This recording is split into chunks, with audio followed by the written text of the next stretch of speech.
190장 드리겠습니다. 찬송가 190장.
예수여 비오니 나의 기도 들으사 애통하며 내게 한번 정말하게 하소서.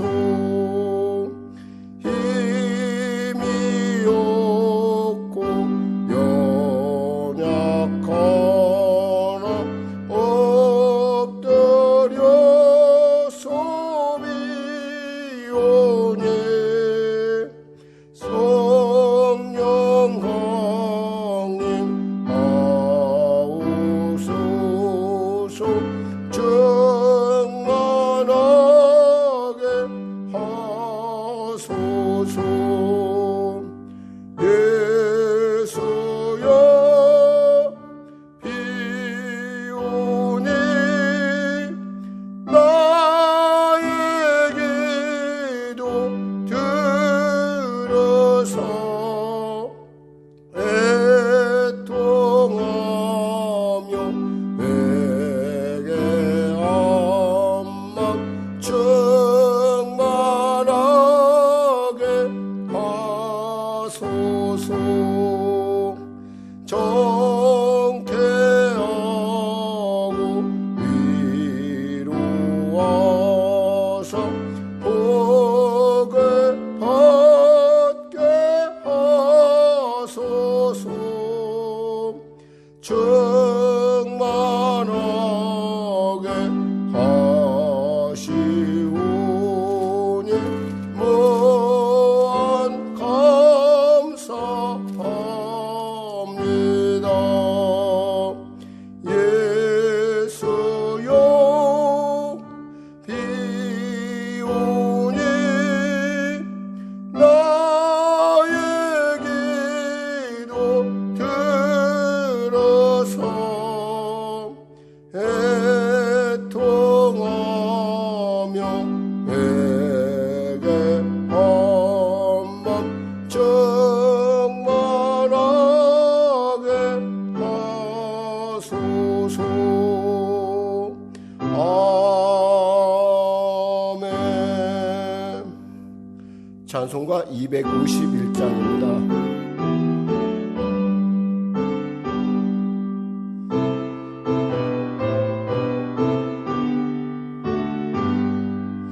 놀랍다 주님의 큰 은혜, 우리의 죄를 속하시려 칼보리 십자가 위에서 어린 양 보혈을 흘렸네. 주의 은혜 우리의 죄를 씻었네. 주의 은혜 우리의 죄를 씻었네. 죄악은 성난 파도같이 우리 영혼을 위협하나 헤아릴 수 없는 주네. 십자가에서 보이셨네. 주의 은혜 우리의 죄를 다 씻었네. 주의 은혜 우리의 죄를 다 씻었네. 죄악에 물든 영혼들을 주께서 피로 씻으시네. 지금도 흐르는 그 피에 눈보다 더 이게 씻으라.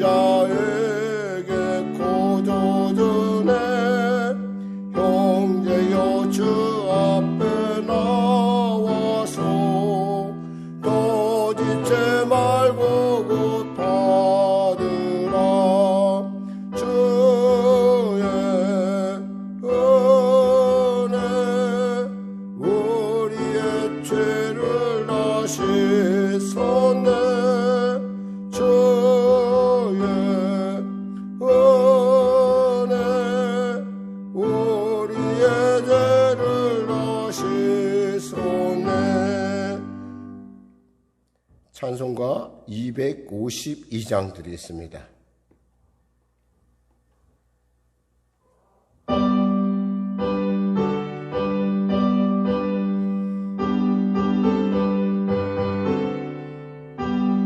나의 죄를 씻게는 예수의 피밖에 없네 다시 정케 하기도 예수의 피밖에 없네 예수의 흘린 피 나에게 하오니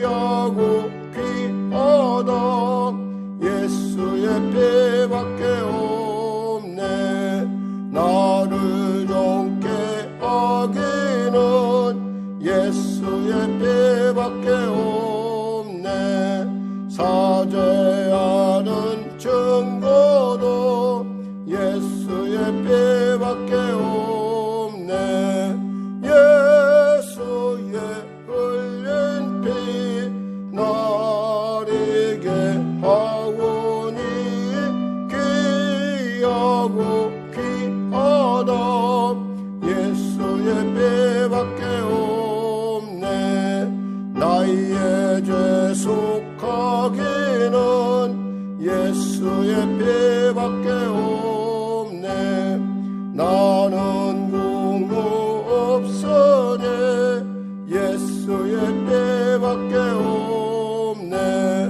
예수의 흘린 피 나에게 하오니 귀하고 귀하다 예수의 피밖에 없네 평안함과 소망은 예수의 피밖에 없네 나의 의는 이것뿐 예수의 피밖에 없네 예수의 흘린 피 나에게 하오니 귀하고 귀하다 예수의 피밖에 없네 영원토록 내 할 말 예수의 피밖에 없네 나의 찬미 제목은 예수의 피밖에 없네 예수의 흘린 피 나에게 하오니 귀하고 귀하다 예수의 피밖에 나의 죄 속하기는 나의 죄 속하기는 예수의 피밖에 없네 나는 공로 없으니 예수의 피밖에 없네 예수의 흘린 피 나에게 하오니 귀하고 귀하다 예수의 피밖에 없네 평안함과 소망은 예수의 피밖에 없네 나의 의는 이것뿐 예수의 피밖에 없네 예수의 흘린 피 나에게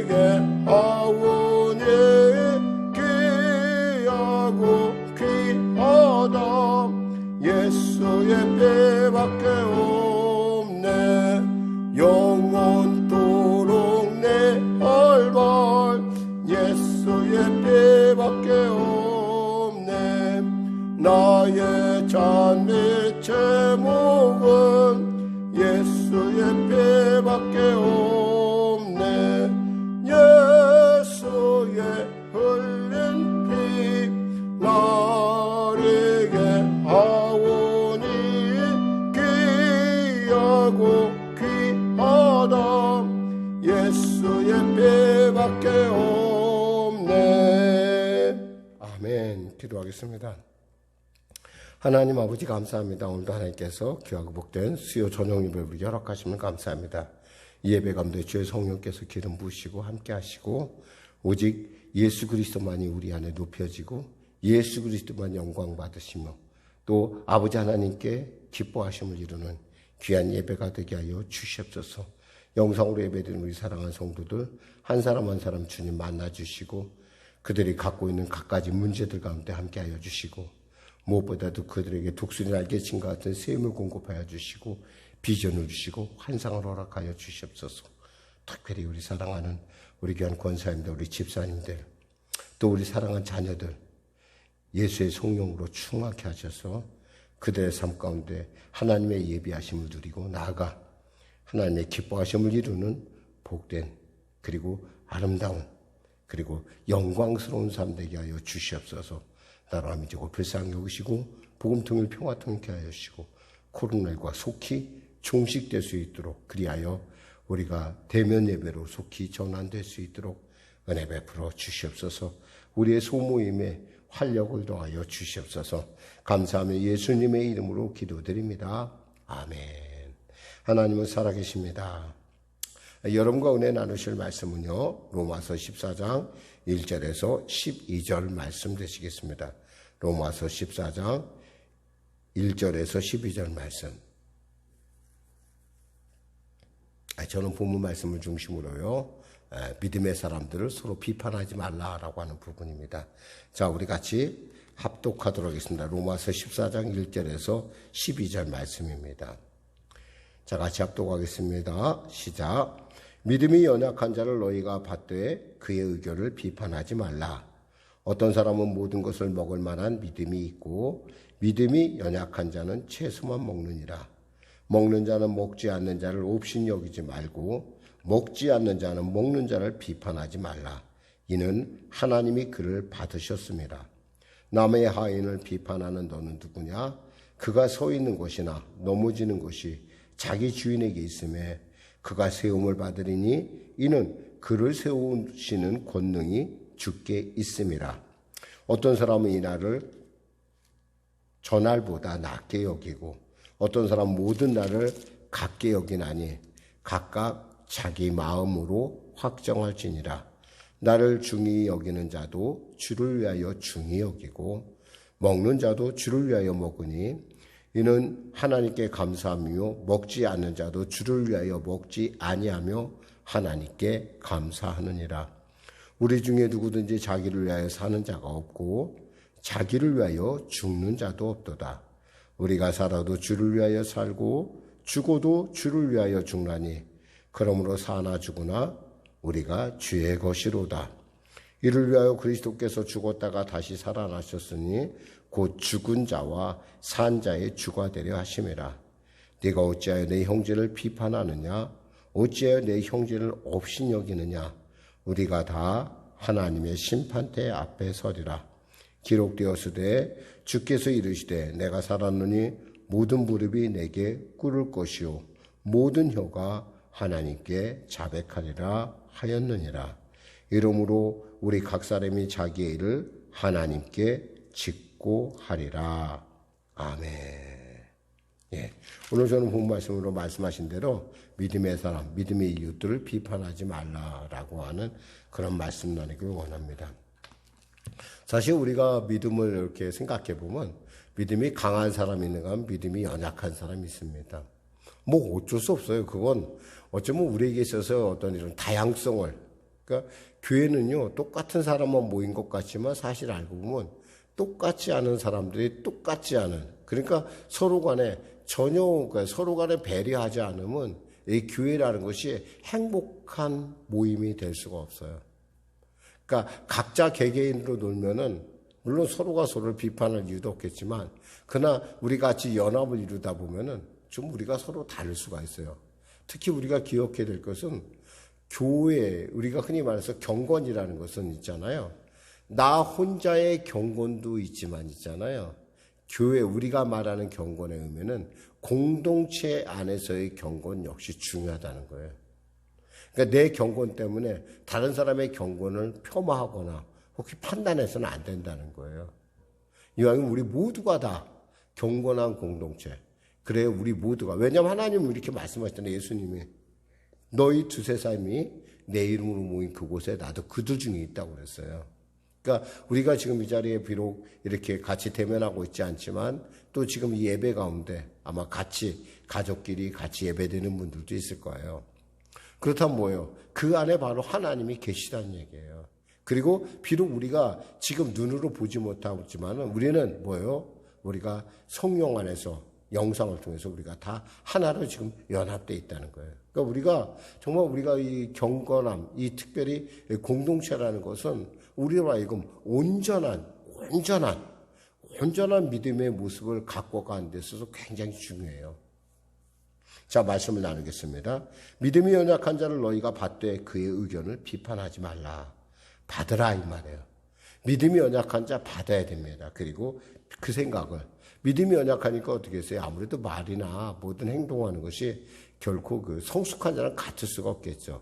그것을 놓고 우리가 비판하지 말자 이거예요. 사실 우리가 울챙이적 시절이 있으니까 개구리 시절도 있는 거지 개구리 시절이 갑자기 나오는 사람은 없다는 거예요. 울챙이 시절이 있으니까 개구리 시절 이런 것처럼 우리가 서로를 격려하고 우리가 서로 그들을 받아줘야 돼요. 왜냐하면 결국 사람들을 고치고 또 믿음이 약한 자를 수용하는 것이 바로 교회이기 때문에 그래요. 또한 그가 이렇게 의심하고 또 그가 이렇게 연약한 부분들을 이렇게 막 뭐 어떻게 너는 그러냐라고 신뢰하지 못하는 것이 아니라 좀 이해해주고 있잖아요. 또 격려해주자는 거예요. 특히 가정에서도 그래요. 이 좋은 흔히 말해서 아름다운 가정. 이 아름다운 가정은 뭐냐면 아내가 남편을, 남편이 아내를, 어머니가 아이들을, 부모가 아이들을 인정하고 또 그들을 격려할 때예요. 비록 그들이 연약한 부분들이 있어요. 분명히 있어요. 저 역시도 있을 거예요. 다 보는데 그것을 갖다가 채찍질하는 것도 중요하지만 신경질 내는 것도 중요하지만 받아들이고요. 좀 충고하고 이렇게 그들을 갖다가 자꾸 체크하기보다는 있잖아요. 좀 좋은 것. 그러니까 그들에게 있어서 강점도 있잖아요. 자꾸 칭찬해주고 자꾸 격려해주다 보면 있잖아요. 이 공동체가 아름다워진다는 거예요. 그러니까 아무리 바깥에 나가서도 사람이 있잖아요. 기가 죽을 일이 있어도 집에만 들어오면 힘이 나는 거예요. 그게 다시 또 세상에 나가는 거예요. 제가 어떤 그 사역자가 있는데 이분의 그 남편은 보니까 이렇게 어떻게 생각하면 좀 약간 좀 그분이 생각했던 거고는 조금 약간은 그 자기가 생각할 때 좀 동떨어졌던 모양이에요. 근데 늘 언제나 그 남편을 언제나 왕처럼 대우를 했대요, 자기는. 실제로 자기가 그렇게 왕같이 여겼고. 그러니까 그 남편이 밖에 나가서 자신이 상상할 수 없는 그런 모든 일들을 해내면서 나중에 그게 아마 50번째 생일날이었던 것 같아요. 그런데 그 남편이 그러더래요. 부인한테 와서 여보, 난 참 당신 덕분에 이렇게 성장한 것 같아 이러더래요. 그분이 장로님인데요. 그런 얘기를 듣는데 얼마나 행복하고 고마웠던지 그랬다고 하더라고요. 여러분, 비판해갖고 문제가 해결되지는 않아요. 아이들에게 자꾸 잘못을 지적하기보다는 있잖아요. 좋은 점을 가능하면 찾아보도록 하고 그렇게 노력을 해야 돼요. 여기서 특히 문제가 되는 것은 먹는 문제였어요. 어떤 사람은 모든 것을 먹을 만한 믿음이 있고 믿음이 연약한 자는 채소만 먹느니라 그랬어요. 어떤 사람은 모든 걸 먹는 거에 대해서 두려워하지 않았어요. 사실 이 먹거리 문제가 당시 로마에서는 좀 심각한 문제였을 것 같아요. 왜냐하면 예수 믿는 사람들은 우상에 바쳐진 이 재물을 먹으면 안 된다고 이렇게 우리가 서로 배우고 또 그럴 것이라고 생각을 하거든요. 근데 사실 모든 것은 하나님께로 왔다고 생각하는 사람이, 그런 믿음이 있는 사람은요, 그것이 무슨 상관이 있느냐는 거예요. 결국 하나님이 주시고 하나님이 만드신 건 선하다는 것을 알고 있기 때문에 무엇을 먹든 나는 상관이 없다라고 하는데, 또 어떤 사람에게는 그렇지 않을 수가 있어요. 왜냐하면 저게 우상에 바쳐졌으니까 저 재물에 혹여나 악한 영이 있을 수가 있어, 귀신이 있을 수가 있어, 저거 먹으면 혹시 병들 것 같다, 그러면 여러분 있잖아요, 먹어서는 안 된다 이 말이에요. 그걸 갖고 너는 먹네 막네, 너는 왜 그것도 먹지 못하느냐 얘기할 것도 없다라는 거예요. 어떤 면에서 채소를 먹는 것도요, 그 사람의 믿음이에요. 그래서 우리가 너는 왜 채소밖에 못 먹느냐 할 것이 아니라, 우리가 있잖아요, 왜 채소를 먹겠어요? 우상에 바쳐지지 않은 것을 먹으려고 하니까 채소를 먹는 거예요. 왜냐하면 그 당시에 로마 시대에는 모든 동물들이 다 국가에 먼저, 그러니까 그 신에게 드려지고 나서 그 다음 시장에 나왔기 때문에, 그 나와 있는 모든 어떤 그 동물, 이런 육식들, 어떤 뭐 고기라든가 이런 것들은 이미 제물로 드려진 거예요. 그러니까 이 사람들은 아니 나는 식물을 먹겠다, 그거에 대해서 우리가 얘기하지 말자는 거죠. 고린도서 10장 23절에 24절에 이렇게 말씀합니다. 모든 것이 가라, 모든 것이 유익한 것이 아니요 모든 것이 가나 모든 것이 덕을 세우는 것이 아니니 누구든지 자기의 유익을 구하지 말고 남의 유익을 구하라. 그래요. 나는 다 할 수 있지만 때에 따라 저 사람이 안 먹으면 나도 안 먹을 수 있는 거예요, 여러분. 안 먹을 수 있는 특권도 있는 거예요. 사도 바울이 있잖아, 나는 먹지 않겠다, 나는 고기를 평생 먹지 않겠다라고 그 스스로 얘기하잖아요. 분명히 그는 고기가 그것에 우상에게 바쳐졌던 그것은 허상이기 때문에 그것은 문제가 아니라고 생각하면서도 사도 바울은 그 일에 대해서 때에 따라 나도 안 먹을 수 있다는 거예요. 양보도 할 수 있는 거예요, 여러분. 그 먹는 문제로 이 참 같은 형제들을 마음 아프게 하는 것은, 참 시험 들게 하는 건 참 안 좋은 일 같아요. 그래서요, 고린도서 10장 27절에 28절 이렇게 말씀합니다. 불신자 중 누가 너희를 청할 때 너희가 가고자 하거든 너희 앞에 차려놓은 것은 무엇인지 양심을 위하여 묻지 말고 먹어라. 누가 너희에게 이것이 재물이라 말하거든 알게 한 자와 그 양심을 위하여 먹지 말라. 불신자가 우리가 전도를 하다 보면 불신자가 우리에게 은혜 받아서요, 아, 참 당신 참 보니까 정말 참 저에게 좋은 곳을 보내주시네요. 정말 저도 예수 믿고 싶었는데 정말 제가 너무 고마워서 식사를 대접하고 싶어요. 그래서 식사를 대접했어요. 근데 여러분, 그 식사를 대접할 때 있잖아요, 때에 따라 우리 취향이 안 맞을 수도 있어요. 특히 선교지에서는 그럴 때가 너무 많아요. 선교지에서는 그 선교지 그 원주민들이 아주 정말 자기들은 최선을 다해서, 특히 이제 아프리카 뭐 이런 데 가면 더 그렇겠지 않겠어요?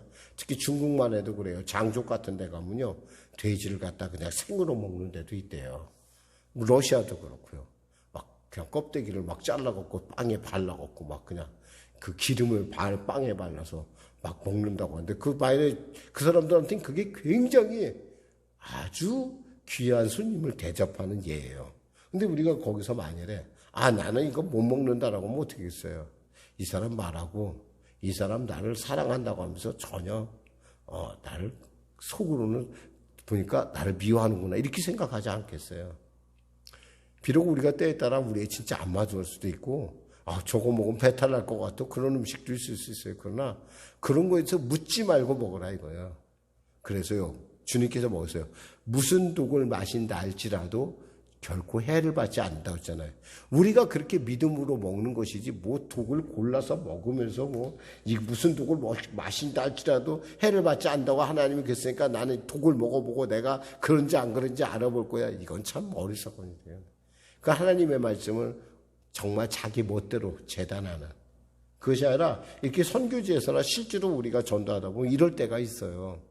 정말 나는 그거 먹으면 알러지가 있는데, 나는 그거 먹으면 두드러기가 나는데 그 사람이 그걸 줬어요. 그럼 어떻게 하겠어요? 맛있게 먹는 거예요. 하나님 앞에 기도하고. 그럼 여러분 있잖아요, 하나님이 그 다음 책임지세요.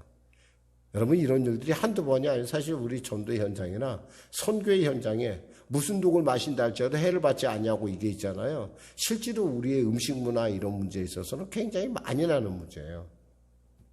그러니까 우리는 그 사람의 양심을 위해서 우리는 따지지 말라는 거예요. 그리고요, 또기에 저것이 재물이야라고 누가 또 얘기해 줬다 이거예요. 그러면 먹지 말아야 돼요. 왜? 먹으면 어떻게 돼요?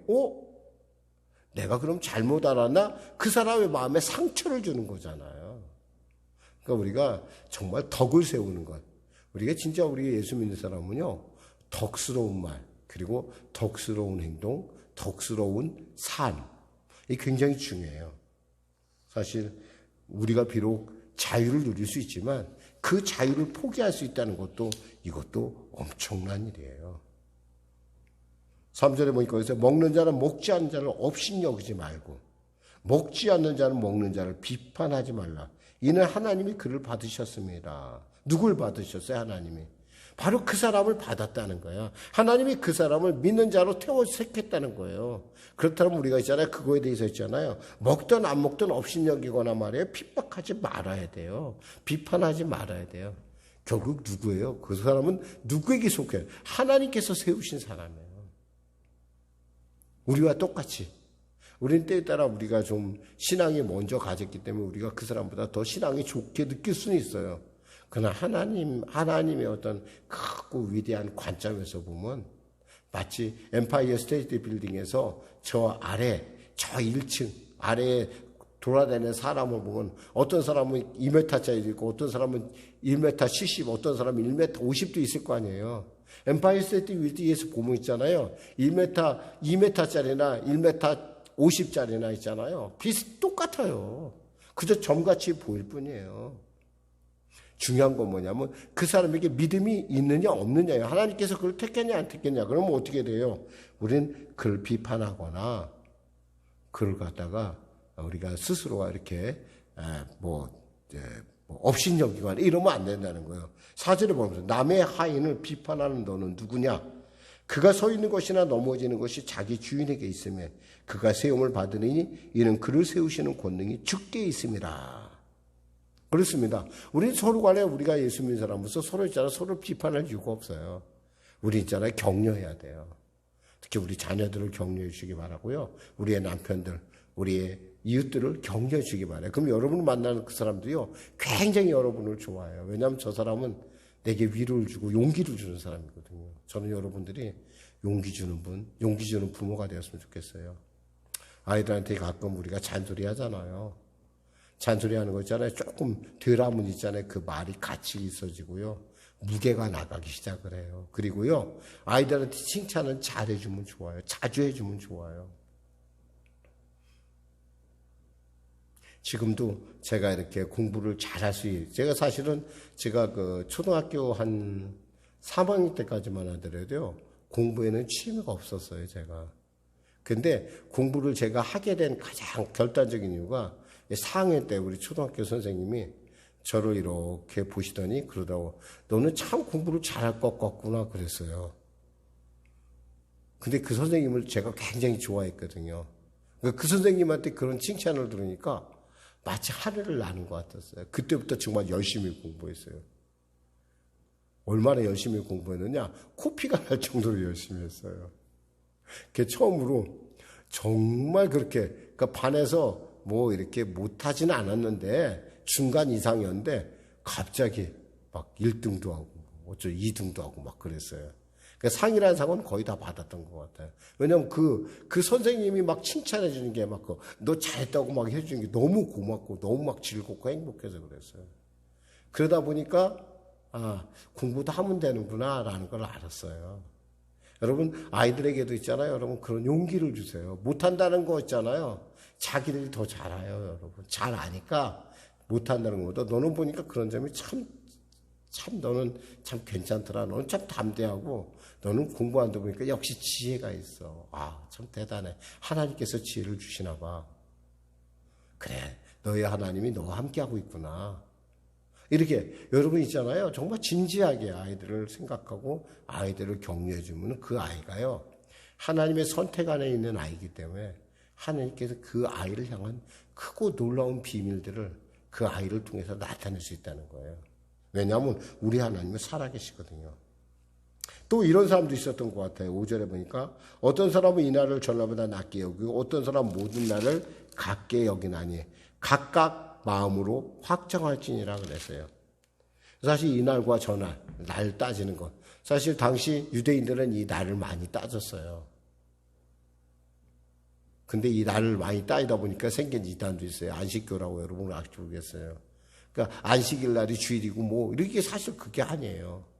우리 예수 믿는 사람에게 모든 날은 다 소중해요. 왠지 알아요? 하나님이 우리에게 주신 공평한 선물이에요. 부자들은 있잖아요. 똑똑한 사람이든 못생긴 사람이든 잘난 사람이든 뭐 어떠한 사람에게나 공평하게 하나님께서 주시는 거 있는데 그게 뭐냐면 하루라는 선물이에요. 그 하루라는 선물에 있어서는 있잖아요. 정말 누구에게나 공평해요. 그러니까 어떤 날은 뭐 좀 중요하지 않고 어떤 날은 중요하지 않고 이것 자체가 의미가 없어요. 하루하루 열심히 하나님의 영광과 하나님의 찬양, 하나님께 찬양되는 삶을 살기 위해 살다 보면 우리의 삶이 하나님 보시기에 합당한 아름다운 삶이 된다는 거죠. 예를 들면 교회에 가서는 굉장히 신앙이처럼 생각을 하는데 밖에 나가서는 주일이 아니니까 그저 그냥 세상 사람들 같이 산다 그러면 누가 사람들이 여러분 보고 예수 믿는지 알겠어요. 우리가 어디서나 이 날이 저 날보다가 아니라 정말 어디서나 예수의 날로 주의 날로 살아가시는 여러분과 저가 되기를 주님의 이름으로 축원합니다. 그럼 여러분 그럴게요. 이런 말 하십니다. 목사님 그렇게 살면 너무 스트레스 받잖아요. 여러분 그것이 아니라 그것이 여러분이 그렇게 살려고 노력하면 힘들어요. 그런데요. 성령께서 나를 주장해 주시고 성령께서 오늘 하루 또 나와 함께 해달라고 그러면 그게 어렵지 않아요. 왜냐하면 성령이 주시는 능력 안에서 우리는 모든 일을 할 수 있기 때문에 그래요. 그러니까 성령이 함께 할 때 있잖아요. 이 모든 일들이 하나님 안에서의 그 스토리를 이뤄가요. 하나님의 섭리 가운데 이뤄가는데 이게 하나님의 섭리가 아니라 우리가 이제 우리 인생, 내 인생이니까 내 마음대로 내 뜻대로 산다고 시작하면 그때부터 있잖아요. 잘 되는 것 같은데 있잖아요. 뒤집어 보면 이렇게 자꾸 일을 복잡하게 만드는 경우가 너무 많아요. 여러분. 저는 여러분 있잖아요. 조금 더디더라도 말을 조금 늦게 하더라도 성령님께 기도하고 했으면 좋겠어요. 조금 늦더라도 걸어가는 데 있잖아요. 그곳에 가는 것은 쉬워요. 가는데 조금 한 번쯤은 멈춰서 성령님 갈까요 말까요 해서 2번 가지 않고 한 번에 갔으면 좋겠어요. 이런 말 있잖아요. 머리가 나쁘면 몸이 고생해 그러잖아요. 예수 믿는 사람은 이렇게 말해야 될 것 같아요. 성령이 없으면 몸이 고생을 해. 할렐루야. 성령이 우리와 함께 하지 않으면 어쩔 때 보면 간기를 또 가고 감기를 또 가고 그래요. 근데 만일에 그 간기를 또 가야 될 이유가 성령께 있다고 한다면 성령께서 그러한 일들이 있다고 한다면 하나님께서 인도하고 있다면 그것은요. 합력하여 선을 이루는 아름다운 뜻이 되지만 만일에 그렇지 않고 우리의 생각과 우리의 방법으로 나간다고 한다면 그것이 결국 우리 몸만 피곤해지고 우리의 마음만 피곤해진다는 거예요. 여기서 보니까 6절에 나를 죽인 여긴 자도 주를 위하여. 그게 우리 누굴 위해서? 주를 위하여 중히 여기라는 거예요. 내게 주어진 하루, 내게 주어진 순간순간 이거 하나님이 내게 주신 엄청난 선물이에요. 이것을 우리가 결코 이것은 삼성 이건희 씨나 한상용이나 똑같이 하루가 주어져요. 그 사람에게나 나나. 대통령이나 또 국민이나 그 사람들의 하루하고 제 하루하고 다를까요? 똑같아요. 그러나 우리는 저희는 주를 위하여 그 날을 주를 위하여 산다는 거야. 주를 위하여. 그리고요. 먹는 자도 주를 위하여. 먹는 것조차도 주를 위해서 먹는 거예요. 이것은 왜? 시간도 하나님께 주신 것이라 감사하고요. 먹는 것도 하나님께서 온 것이기 때문에 감사해요. 또 먹지 않는 것도 그래요. 먹지 않는 특권도 있잖아요. 금식할 수 있잖아요. 이것도 하나님께 감사함이에요. 금식할 수 있다는 게 얼마나 중요해요. 여러분 금식도 있어요. 여러분 금식 아세요? 없어서 못 먹는 걸 금식이라고 그래요. 근데 우리는 금식을 하잖아요. 금식이 아니라 내가 안 먹을 권리도 있다는 거야. 할렐루야. 그게 하나님의 은혜예요. 내가 때에 따라 하나님께 기도해 정말 하나님 앞에 진실하게 점점 진지하게 내가 하나님 뜻을 알고자 금식한다고 하는데 그것을 누가 뭐라고 하겠습니까? 주를 위해서, 주의 뜻을 알기 위해서. 7절 말씀합니다. 우리 중에 누구든지 자기를 위하여 사는 자가 없고 자기를 위하여 죽는 자도 없도다. 우리가 살아도 주를 위하여 살고 죽어도 주를 위하여 죽으니 그나 사나 죽으나 우리가 누구의 것이다? 주의 것이로다. 아멘. 그렇습니다. 우리가 사나 죽으나 주님을 위해 산다는 것. 그런 있잖아요. 정말 그것이 하나님께 이렇게 주를 위해 산다는 영광, 우리가 그 방향이 정확해지면 있잖아요. 어떠한 순간에도 우리가 감사를 놓치지 않을 수가 있어요. 설사 내가 치료를 안 받았다 하더라도 내가 설사 망하는 자리에 있다 하더라도 그것이 주님이 알고 있다고 한다면 나는 감사할 수 있어요. 할렐루야.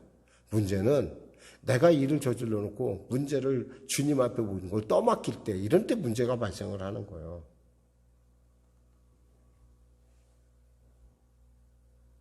그럴 때 주님이 내가 주의 것이라는 확실한 의미를 가질 때요. 나의 헌신, 나의 사랑, 나의 마음, 이 모든 것이요.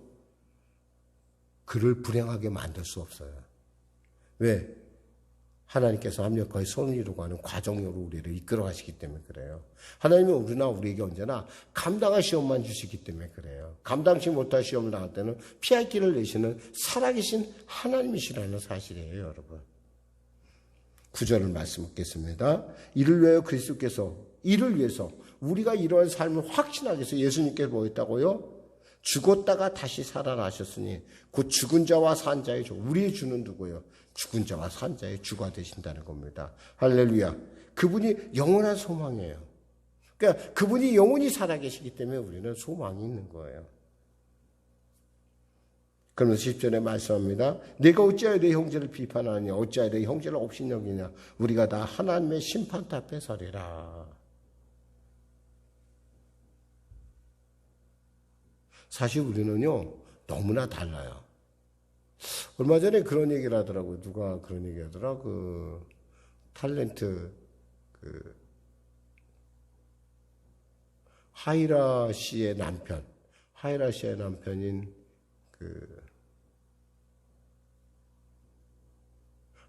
남편이 그 탤런트 이름이 좀 잠깐 기억이 안 나네요. 그분이 이런 얘기를 하더라고요. 내 아들도 다른 별에서 왔고 내 딸도 다른 별에서 왔고 내 아내도 다른 별에서 왔고 우리는 다 같이 다른 별 출신이다 라는 얘기를 하는 걸 제가 들었어요.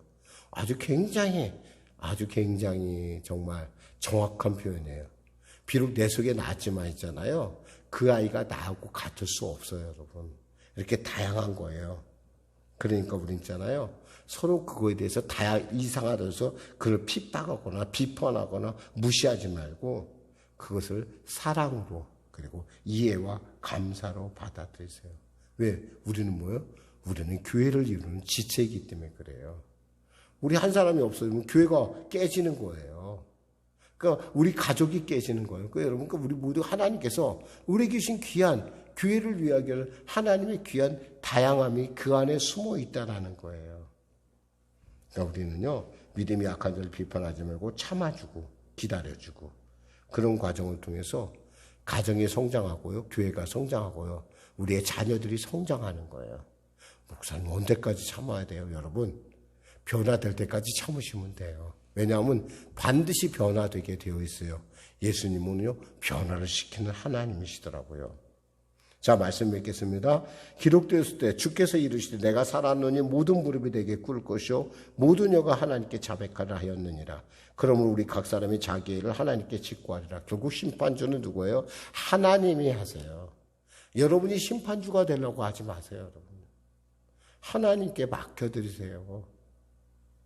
그 자비롭고 은혜로우신 하나님께서 여러분의 그 기대, 여러분의 꿈, 여러분의 비전, 그분이 그것을 갖다 무시하는 분이 아닙니다. 오직 하나님 앞에 인정받는, 심판대 앞에 하나님께 올려드리는, 정말 너무 어렵고 그러면 하나님 앞에 기도를 올려드리세요. 주님이 그때부터 손을 보십니다. 여러분이 손보면요 정말 힘들어요. 그러나 주님이 손보시면요 쉬워요. 그리고요 부작용이 없어요. 부작용이 없는 정도가 아니라 하나님께서 아름답게 변화시키세요. 할렐루야. 기도하겠습니다. 하나님 아버지 감사합니다. 오늘 말씀을 전했습니다. 우리가 믿음으로 살아가는 우리 가정, 또 우리의 교회, 우리의 동료들, 우리의 귀한 교우들, 정말 우리가 서로 사랑하고 격려하고 아버지 비판하기보다는 이끌어주고 받아주는 그러한 우리가 되게 하여 주시옵소서. 예수님의 이름으로 기도드립니다. 아멘.